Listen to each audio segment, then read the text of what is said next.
আজি মই মাটিমাহৰ দাইল বনাবলৈ ওলাইছোঁ লগতে আপোনালোকক ৰেচিপিটো দেখাম মাটিমাহ কেনেকৈ বনায়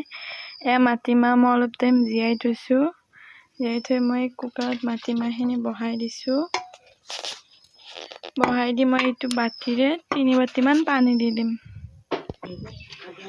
এই পানী মই দি দিছোঁ আৰু 2 বাটি ইয়াত মই 3 বাটি পানী দিছোঁ আৰু অলপ নিমখ দিছোঁ আপোনালোকে বস্তু অনুযায়ী নিমখটো দিব আৰু মই নিমখটো দি দিছোঁ মই এতিয়া পিয়াজ ডাঙৰ এটা পিয়াজ আৰু অকমান আদা আৰু 4টামান জলকীয়া লৈছোঁ মাটিমাহৰ দাইলখিনি মই সম্ভাৰ দি দিম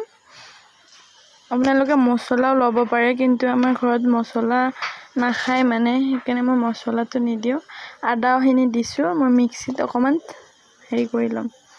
মিহি কৰি ল'ম মই কেৰাহীটো পাতি দিছোঁ কেৰাহীটো অলপ গৰম হৈ লওক আৰু মই ইয়াত দি দিছোঁ অলপ তেলখিনি গৰম হৈ লওক আৰু তেলটো গৰম হৈ গ'ল মই পিয়াজ দি দিছোঁ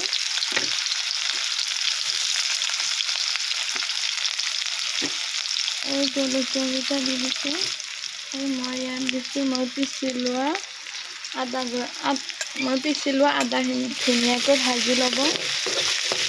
ৰঙচুৱাকৈ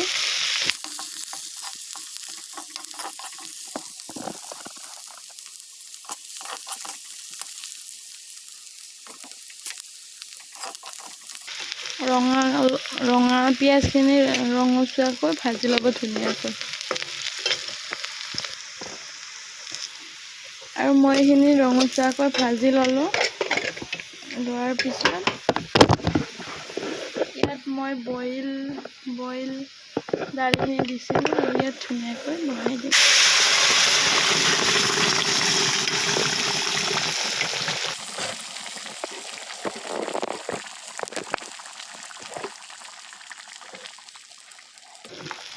ইয়াত মই দিছিলোঁ গাছ আলু এইবিলাক গাছ আলু মাটিমাহৰ দাইলেৰে বনালে বহুত টেষ্টি হয় আৰু ইয়াৰ পৰা ধুনীয়া এটা গোন্ধ ওলাইছে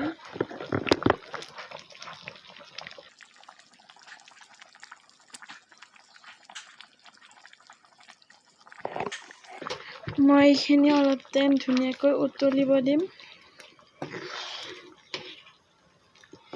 অলপ টাইম উতলাৰ পিছত এইখিনি মোৰ হৈ যাব